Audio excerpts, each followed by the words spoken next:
Hello, my name is Kathy Lin Che. I'm acting chair for the MFA in creative writing. Welcome to today's commencement. We are here to celebrate and graduate our dear writers, the magnanimous Magnolias, our dear Maggies. Congratulations on your major achievement.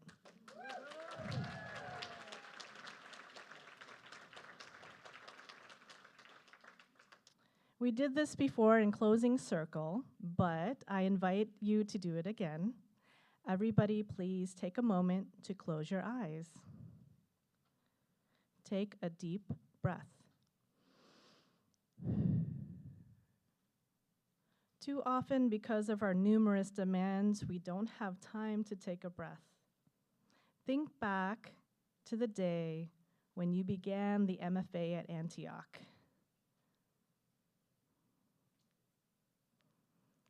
And think about where you are now. What have you written? Who have you met? Who helped you along the way?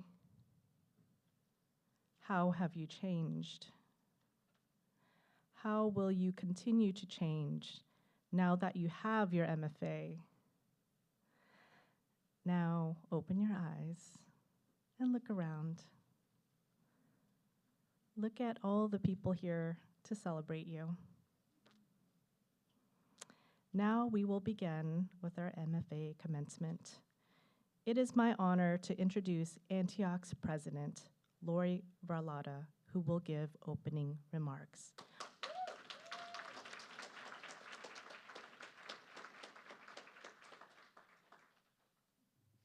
Good afternoon. I am so glad to be here today to celebrate you, our newest graduates. To each of you, I offer my heartfelt congratulations. Completing an MFA is no small accomplishment. It requires discipline, persistence, vulnerability, and courage. Today marks a personal, professional, and collective triumph. Over my 40 years in higher education, I've participated in more than 100 commencement ceremonies. Every single one reminds me why this work is a passion as much or more as a profession. There's something inspiring about witnessing people who reach a goal they've worked so long to accomplish. This ceremony carries special meaning because I'm approaching just my 10th month as your president of Antioch University. During this time, I've traveled to every one of the Antioch campuses. I've met with students and faculty, staff, alumni, community partners, and friends, and worked hard to learn about Antioch from the inside out. What I've learned can be summed pretty simply. Antioch is many people, many places, many programs, many passions, united by a common, enduring, and ever so necessary mission. Few programs embody that mission more fully than the MFA in creative writing. For nearly 3 decades, this program has been recognized as one of the nation's premier low-residency writing programs. Founded in 1997 under the visionary leadership of Los Angeles poet laureate Eloise Klein Healy, it was Antioch University's inaugural low-residency program. More than 1,000 graduates have passed through these degree-granting doors, and today we proudly welcome another 20 or so into that legacy.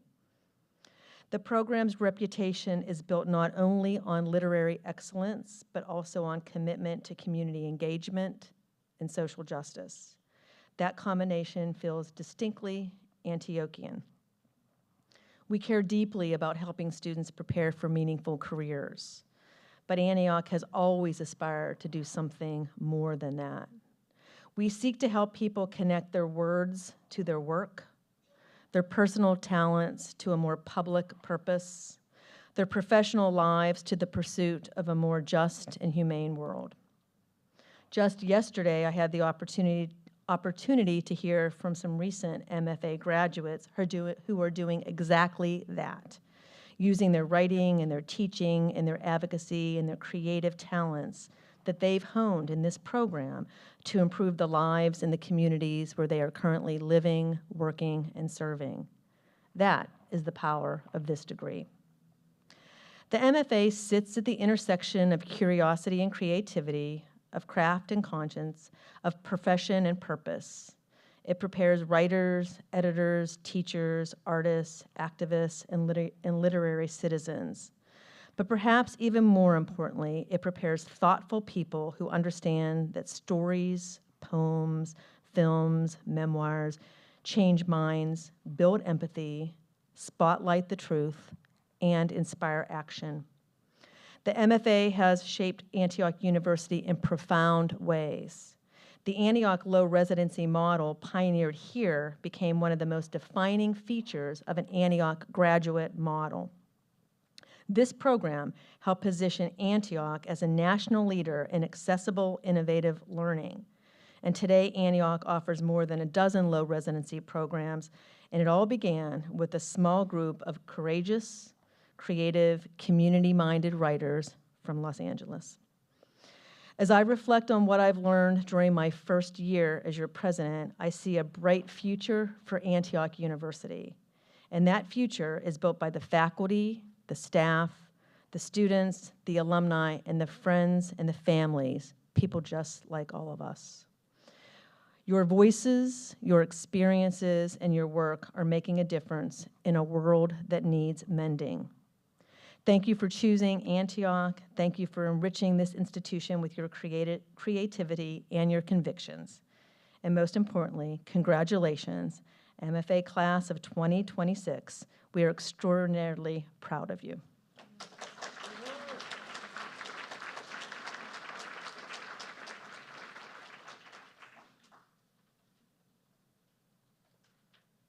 Thank you, Laurie. It is my pleasure to introduce our graduate student speaker, and I'll hold applause until after my bio reading, Nichelle Ann Windsor. Nichelle Ann Windsor is the program manager of the UCLA Extension Writers Program and founder and president of the Children's Book Writers of Los Angeles, a literary nonprofit dedicated to supporting writers and fostering creative community. A middle grade and young adult fantasy writer represented by the East-West Literary Agency, Nichelle has co-created and co-produced several collaborative literary projects through CBWLA publications, including Story Sprouts, Voice, and the award-winning middle grade novel, Kayla Wayman, Junior Time Traveler, Lost in the Stream. A proud multi-potentialite, Nichelle is also a black belt in the Filipino martial art of Ekrima and enjoys watercolor painting, music, baking, flan making, and exploring new creative pursuits. Nichelle lives in Los Angeles with her wife and their 3 cats and far too many books, and is what I think of as the organizational, community building queen of the Magnolias. Everybody, please welcome Nichelle.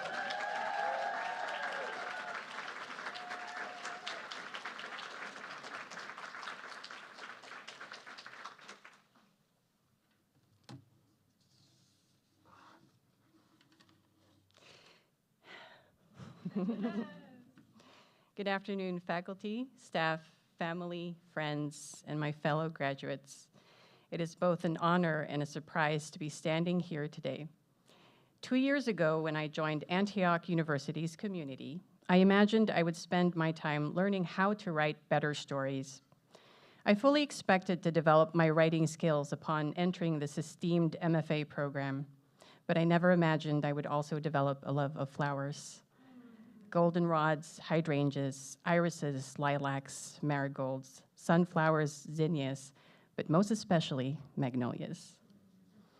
In the summer of 2024, Antioch MFA Director Lisa Locasio-Nighthawk welcomed our cohort, the magnolias, by sharing some trivia about the flower we were named after. I will repeat them now and add some of the other things I have since learned about this wonderful tree. There is wisdom we can glean from the magnolia, which I hope we embody as we end our chapter at Antioch. The magnolia is an ancient plant, its fossils dating back to 95 million years ago. As such, magnolias are often seen as symbols of endurance, strength, and stability. The genus Magnolia appeared before even the bees and is theorized to have evolved to encourage pollination by beetles instead. Because the genus is quite old and has survived many geological events, such as ice ages, mountain formations, and continental drift, its distribution has become scattered. The magnolia is in essence an immigrant, much like many of us in this country, transplants who have survived through sheer grit and resilience. The magnolias are found all over the world and carry different meanings across various cultures. In Chinese culture, the magnolia is a symbol of beauty and gentleness, and often associated with feminine qualities of intuition and nurturing. In Japanese culture, magnolias represent dignity, honor, and a deep love of nature. In the American South, magnolias symbolize stability, generosity, and hospitality. But magnolias are not just appreciated for their beauty. They are also used in traditional medicine. For millennia, the Chinese have used magnolia bark to treat neurological and gastric disorders. Throughout Asia, its flowering buds have been used to treat headaches, fever, allergies, and respiratory disorders. And in the 20th century, scientists have isolated the compounds magnolol and hinokio from this plant and have used them as sedatives to help reduce tremors in Parkinson's patients. A blog post by Candace Rose Warden talks about something else that makes the magnolia special, about how its flowers appear before its leaves do, while the branches are still bare. She writes, "The bloom arrives without the protection of foliage, exposed and fully committed. That visibility, that willingness to appear before conditions are certain, is precisely what made magnolias natural symbols of courage and nobility across cultures that had no contact with each other." While none of us in this cohort are quite as ancient as these beautiful flowers, just like our namesake, we have somehow survived such massive and earth-shattering events in our 2 short years in the program. Natural disasters, some of which, like the wildfires in LA, hit close to home. Presidential elections with devastating results. Economic turbulence, wars, the rise of fascism, and our very own ice age. Not to mention the many seismic shifts happening in our own personal and professional lives. But if there's anything the magnolia and our time at Antioch has taught us, it is that we have, each of us, the courage to step up in this time of uncertainty, the ability to bloom in harsh conditions, and the resilience to outlast any obstacle thrown our way. My beloved magnolias, like our namesake, may we meet the harshness of this world with gentleness and beauty. May we listen to our hearts and nurture ourselves and those around us. May we hold ourselves with dignity and honor and respect nature in all its forms. May we always be generous and hospitable, especially when it comes to sheltering those in need. May we become healers of this world through our words and actions, through our stories and our lives. And just as the magnolia's bloom heralds the arrival of spring, may our appearance in the greater world likewise herald the arrival of a new season, one filled with both kindness and strength, and above all, enduring hope. Thank you.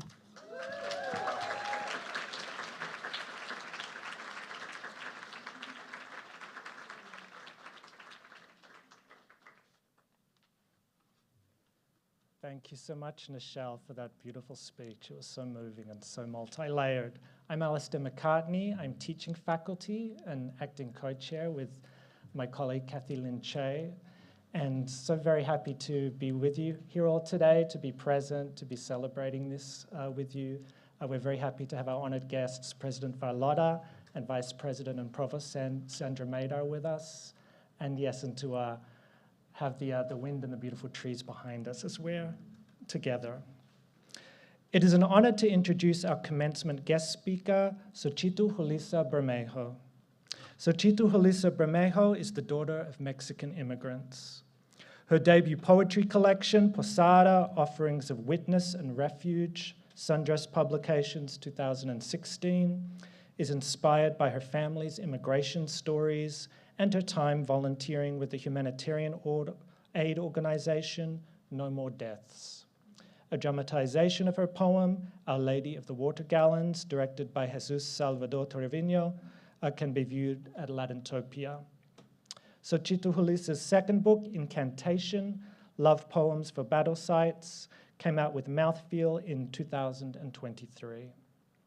Bermejo was chosen as the first poet in the Parks resident at Gettysburg National Military Park in partnership with the Poetry Foundation and the National Park Arts Foundation in fall 2017. Locating the Dead, a chapbook inspired by her time at Gettysburg during the first half of the Trump administration, was published by AB Projects as part of the collaborative art exhibit, The Stacks. Battlegrounds, a poem from this collection, was featured as an Academy of Poets Poem a Day and on Poetry Unbound. A former Steinbeck Fellow, Poetry and Writers California Writers Exchange Poetry winner, Barbara Deming Memorial Fund Money for Women grantee, and Tucson Festival of Books third place poetry winner. She was once selected by her mentor, mentioned earlier, Eloise Klein-Healy, the founder of this program, as a Los Angeles Central Library Allowed Newer Poet. She has received residencies with Hedgebrook and the Ragdale Foundation and is a member of the Maresa Collective. Bermejo is co-founder and director of Women Who Submit, a literary organization fighting for gender parity by empowering women and non-binary writers to submit work for publication. An amazing organization that she really co-founded with other MFA alumni. She received a BA in Theater Arts from California State University of Long Beach and an MFA in Creative Writing from Antioch University, Los Angeles.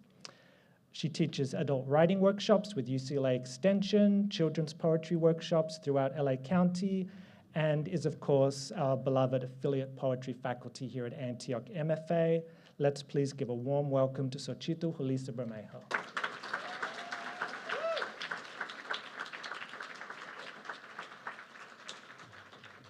Thank you, Alistair. Hi, folks. Hello, dear Antioch graduates. It's an honor to be invited to speak with you on such an important day. As most know, I'm a graduate of this program, and when I first came to Antioch in 2007, my only desire was to become an artist and join an artist community. What art practice didn't matter so much to me, but after a lifetime of wondering if I could be a writer, I hoped Antioch's MFA program would be the key. I'll never forget the too dark and too quiet night I finally dared my way to the office building that was the Antioch campus. The place felt strange, but I walked through the door and into the info session. Jenny Factor, then full-time poetry faculty, took one look at me and said, "I can tell this is the place for you." By the time I was sitting where you are now, I was an editor of an online journal. I had research I was proud of, a manuscript of poetry and essays, and a thriving community of writers that I could call my friends. But at that moment, my biggest fear became losing all I had just gained. 17 years ago, sitting alongside my cohort with mentors and family looking on, I was afraid that once I left this program and its requirements, the weekly check-ins and contracts, that I would forget how to be an artist, and that this would be like a fairy tale, something I did once upon a time. Maybe you know this fear too, and are feeling something similar today. If you are, let me ease your worry and say that if you want to write, you will write. And if you want to stay connected, you will stay connected, because you already have. At the beginning of this year, I was struggling. January was a shithole of a month with ICE kidnappings, journalists' arrests, and the killings of Keith Porter, Renee Good, and Alex Preddy. And I began to wonder what I was doing with my life. At 45 years old, I didn't have any of the traditional markers of success. No children, no house, no six-figure career. life began to feel like a hamster wheel. Write a thing, submit a thing, get rejected for a thing, get a thing, and then start again. And all while the world collapsed. It came to a head when I received a byline in the March issue of Poets and Writers. I was thrilled. My first glossy. I told my dad, and he asked to see it. I brought him a copy, and I showed him my name on the page. "That's good," he said, glancing it over. "Keep at it, and you'll get there." Exactly. Get there, I thought. Get where? Nearly 2 decades of keeping at it, and I had allowed my fear of one day not being an artist to become what motivated me. It was the gas that kept me moving and striving and achieving, but now my tank clanked empty. I felt lost and exhausted. Then, a month later, I survived a literal landslide. In short, I was invited to an artist residency, and on the first night, while sitting on the balcony, drinking wine and marveling at the moon, the ground gave way. I remember leaping to my feet as the concrete I stood on slid away from the rest of the property. I remember the cliff that was once beneath me, rising up big and gray next to me, and I thought, oh shit, I'm going to die. I fell 50 feet and landed with my back on the beach floor, my foot pinned beneath a slab of concrete, and all the balcony debris piled on top. I could see I was trapped and sent another artist for help. 15 first responders arrived. I watched them strategize my rescue. To keep myself calm, I told myself stories. Remember when you were stuck in that elevator? I thought, this is like that. If they saved baby Jessica, I reasoned. Yeah, those of us from the 80s remember baby Jessica. If they saved baby Jessica, they can save me. When I relayed the tale to one of my oldest friends, she said, "I can't believe you were aware and processing the whole time." When I told this to one of my writer friends, she said, "But isn't that what we do? Stay present and observe?" I've made a practice of writing about fear. For all my beautiful poets graduating today, Michelle, Greta, Rachel, Dee, Asa, and Gail, I want to thank you for allowing me to share that practice with you. And staying open to the scary moments, the moments of doubt and heartache, and writing through them together. I can see now, thanks to this incident, that writing this way and helping you all write this way saved my life. Is it hyperbolic to say poetry saves lives? I can say for certain it's not. I'm sure you've all heard time is not linear. Not long before the accident, feeling the exhaustion of keeping at it, I would often pray to the universe for the strength to trust that what was meant for me had already found me. After the accident, that prayer felt answered. We can't always be thrown down a landslide for a new perspective. And I wouldn't want to wish that on anyone I wouldn't want anyone else to have to endure such things. So let me share with you what I now can see as clear as an oak tree growing from a San Gabriel sidewalk. You and I, and all of us in this room, and everything outside this room, these beautiful trees and the wind blowing through them, we are all connected. What you experience here has the potential to nourish your past and protect your present and protect your future. By allowing yourself to investigate the difficult moments and by riding into the unknown, you create paths that have already saved you and others in ways we may never know. Unfortunately, we live in a society that refuses to value our work. And over time, You may see others in your life, those who chose more traditional directions, succeed in ways you only wish you could. It may grow lonely. There may be times you grow exhausted and groan, why can't I get this right?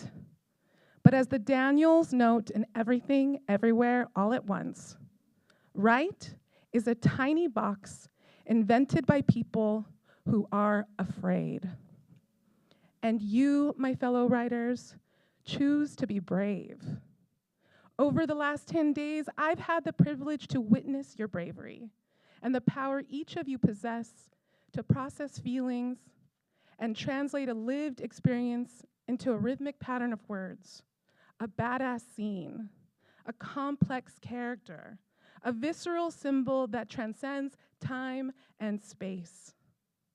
As former poet laureate Ada Limon shares in Against Breaking, know there is a place that you can make on the page that no one controls but you.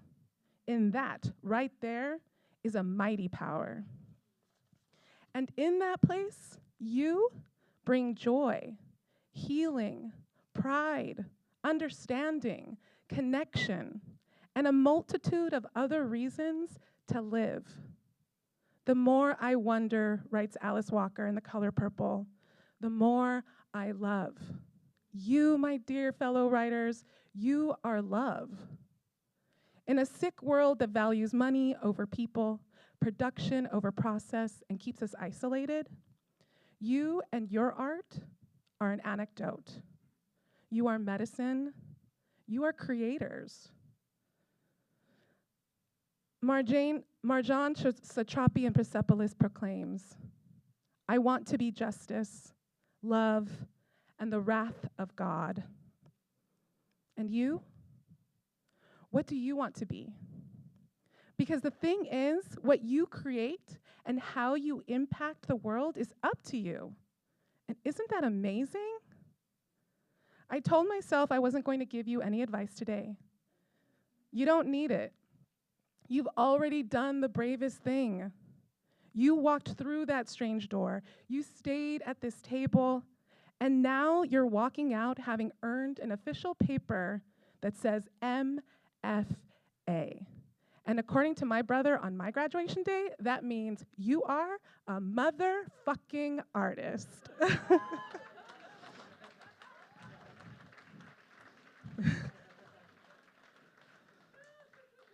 Let's take a moment to appreciate that. You're here, past self, present self, future self, and you've already done it. As Joy Harjo writes, perhaps the world will end at the kitchen table while we are laughing and crying, eating of the last sweet bite.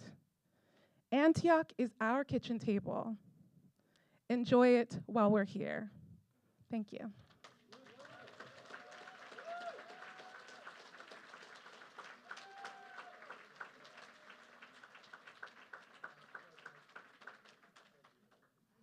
That was amazing, Sochi. Sochi and I go back 10 years, and we met because Sochi won a prize at Poets and Writers, and I was working there.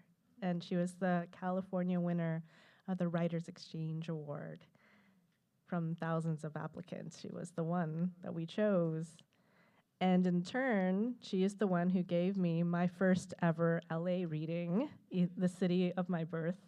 So she is a community builder and really powerful. And it is such an honor that you gave this amazing graduation speech for our graduates. I'm going to leave you with a couple words from the same poet that Xochitl has mentioned. So, as Joy Harjo,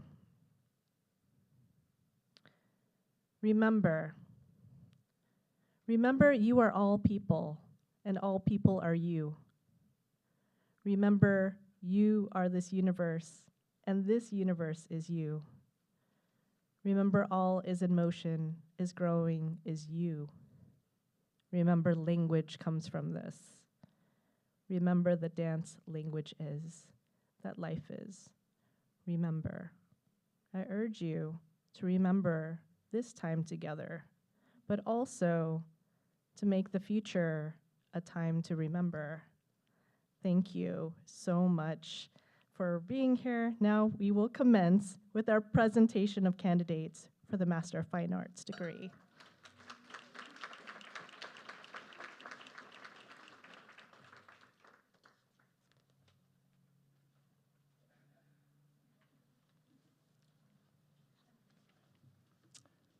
Yes, do you want to take your position, President Varlotta and Kathy?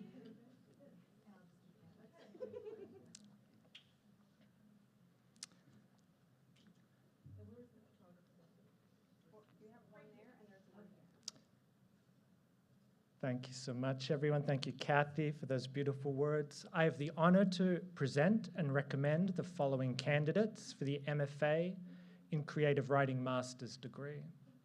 Will the candidates for the Master of Fine Arts in Creative Writing please line up one row at a time to receive their diplomas? Graduates, please come forward as directed by the faculty marshal as your name is called. D. Allen.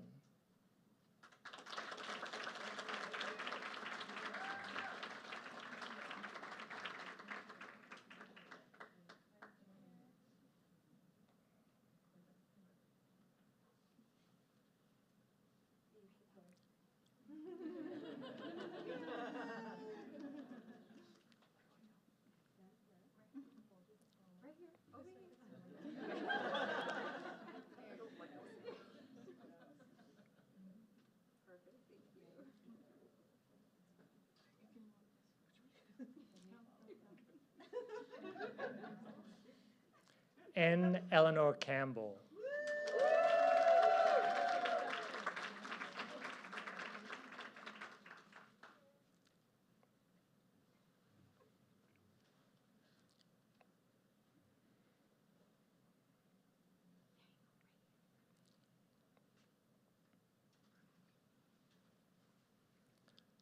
Griffin Deary.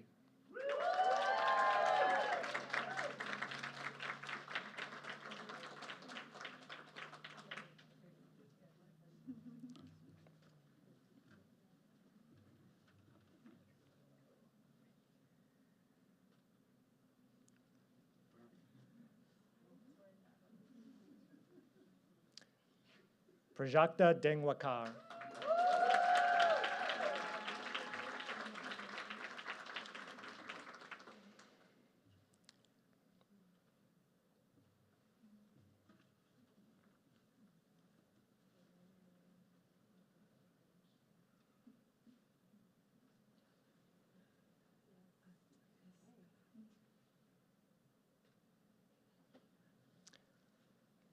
Diana Dienerman.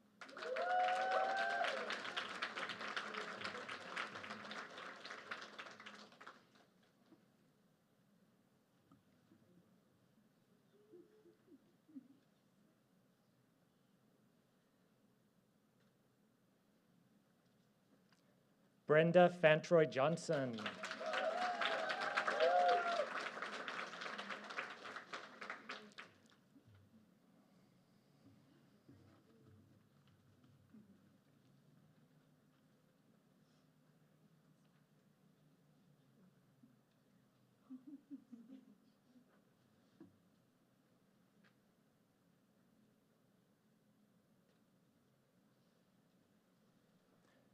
Justin Hoops.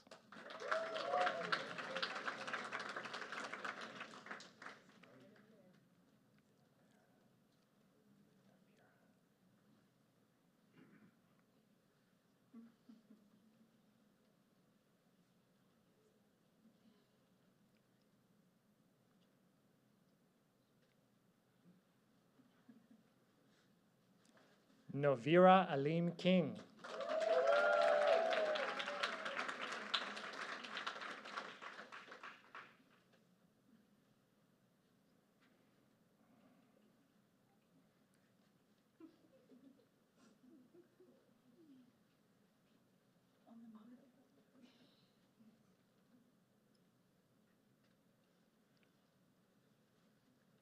Gail J. Naylor.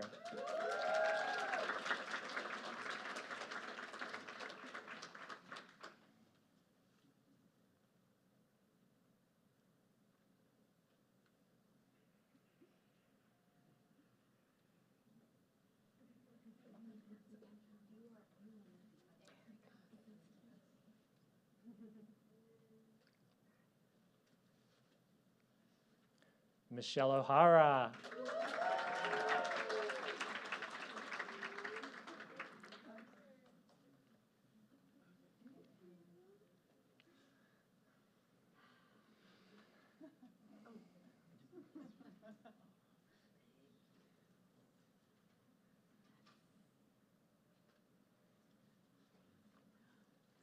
Ayesa Teofila Perico.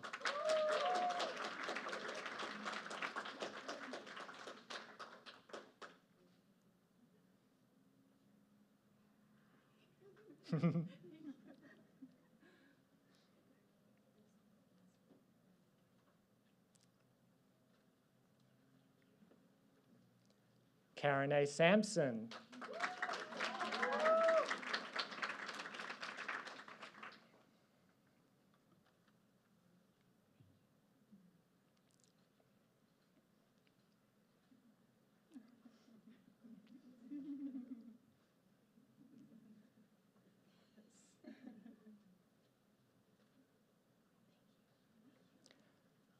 Greta Tyson Rasmus.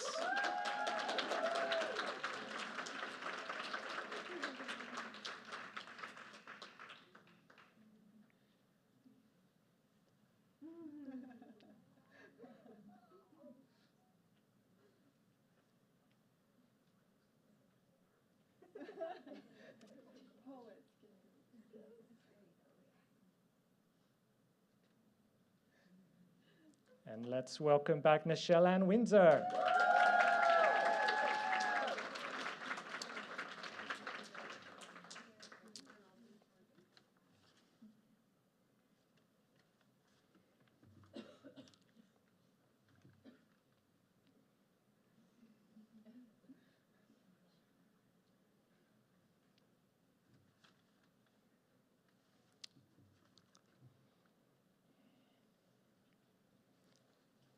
Thank you so much. I'm also going just to share the names of our candidates who are not with us, joining us today, but some of whom will be joining us at our all-program commencement at UCLA later this month.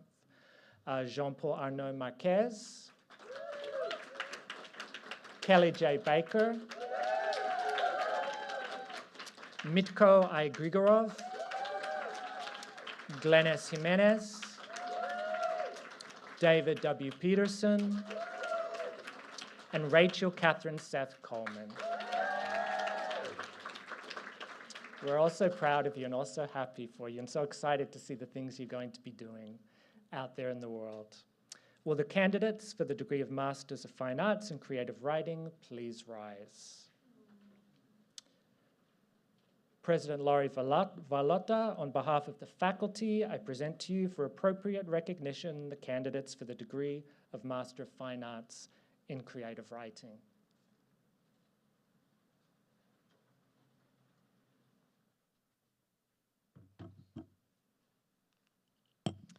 MFA candidates.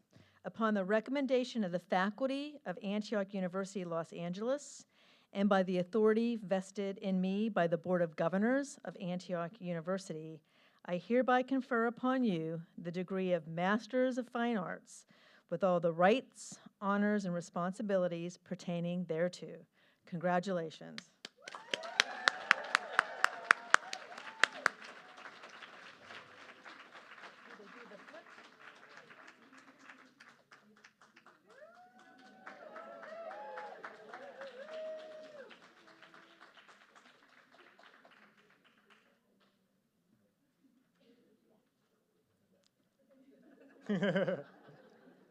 Thank you so much, everyone. What a beautiful ceremony.